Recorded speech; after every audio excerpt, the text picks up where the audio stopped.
ago twa manyaba no cham yeje anishe ma ke wo ko fe dia ke be wo kan wo be a ngene ogba ni se wo yele bamu o numu gbadu da na dia pense ndi tentu ke yin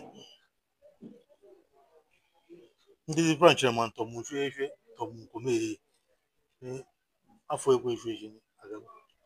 ba yele o ago chabagani me fioni numo uramu yegwe ga ni o chan mi lo fe ga you are no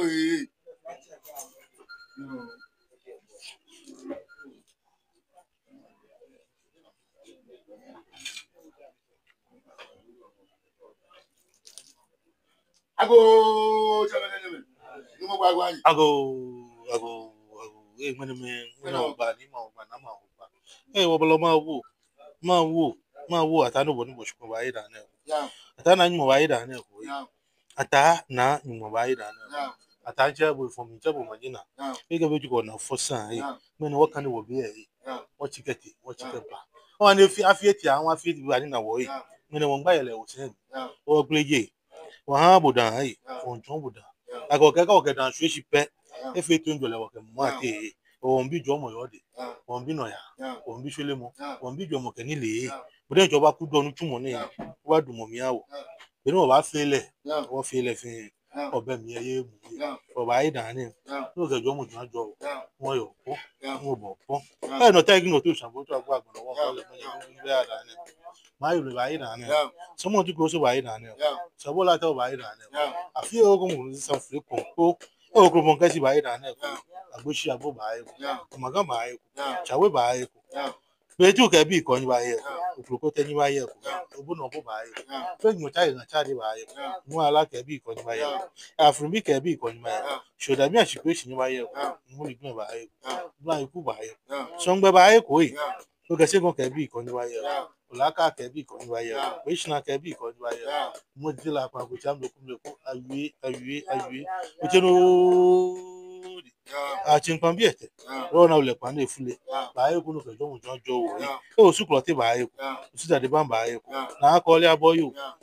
aboyo e blue ni ba ku no jo wo isa ke bi ko ni ba ku esu ke bi ko ni ba ku weja ke bi ko ni ba ku awushi ojo yen lo ojo yen ma wala ye wala bia wala nu mo gba ke bi ko ni ba na du ke bi ko ni ba ku chawe ke bi ko ni ba ku mo kan ke bi ko ni ba ku mo san ku ba ku mo da de ke bi ko ni ba ape ku ko fi ke bi ko ni ba ngba ya bo ba ku ma ye ke bi ko ni ba mango ke bi ko ni ba sango e ba ku ngabo ke mo na te ba ko we ke bi ko ni ba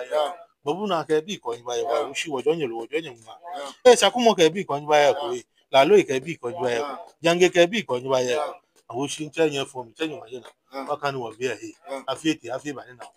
tuwo ni efo manye efe no ya na du ma se fne na me bana mba yen nu wo yo da se na pe enye plan mo fe mo ko on ba fi na ba nye wa fe ke afi pe mi se wo ke yo mi se wo ke wo fe na de sakuta ngene gune le susu moji na gba ba ya da na efo manye awo wo yo po wo bo po ka bi wo se na ke wo ye wo tun na ehun won tun ni wo na shika won tun ni wo na shika me ni na gba le ku mene sana mba fita wo ni pe na gba na me yen na me ba afi e ba se ni wo na kan na gba ya mi no ni fo ma yen ha wo won yo po won bo po ka bi wo se na ke wo ye wala wala bi wala wala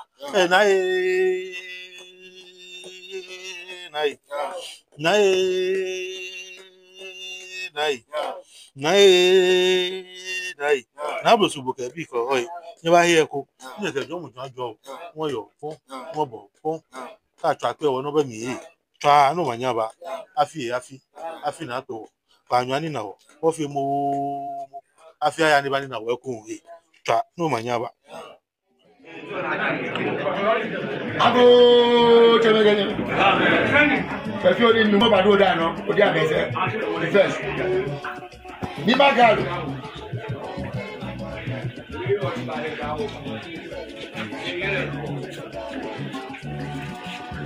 Ago chebenganyeme. Amen. If you only tomorrow, for the abese, the first. Yeah. Ni sigite.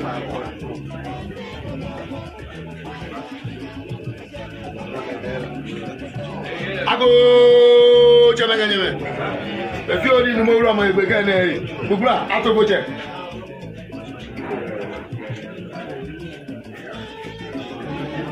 Ago chebenganyeme. Amen. Yori numero mo ibekane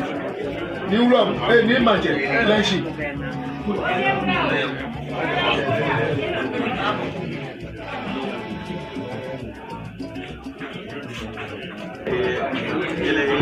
Ago chebenganyeme ni ulache.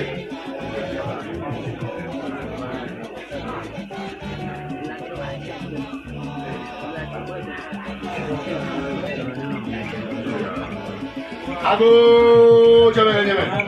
ni apasho.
kare dia we na ga bia se ni nu ba do da no bia be se yes o ba ba ye e wo se o ye le da to be ye ga ye pa de ba ye le ni ye ko le ako jo ba ga be fi o ri ni si de le o ye pe ga de e ga ye le da to be ni nu ba do da no o ya be se e ga ba ye le o se ni ye ko le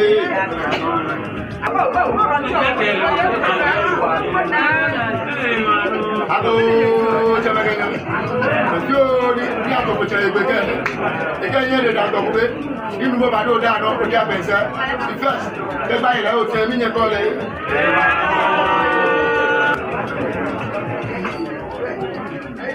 Ado jamagana. Yo ni apaso e gbe kan. E kan yen le da to ko be. Apaso che egbe kan e ga yen le da to pe ninu mo ba do da o di apese ke ba e o se mi yen ko le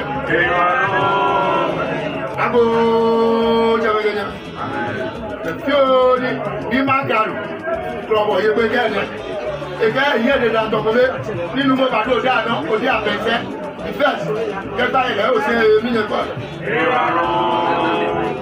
ago jabe genya Fiori, you want to like a begin. Ulache, Abose, he did. The little again, you're the way, you know about your dad, or the other said, get by a little say, Vineyard boy.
Baby.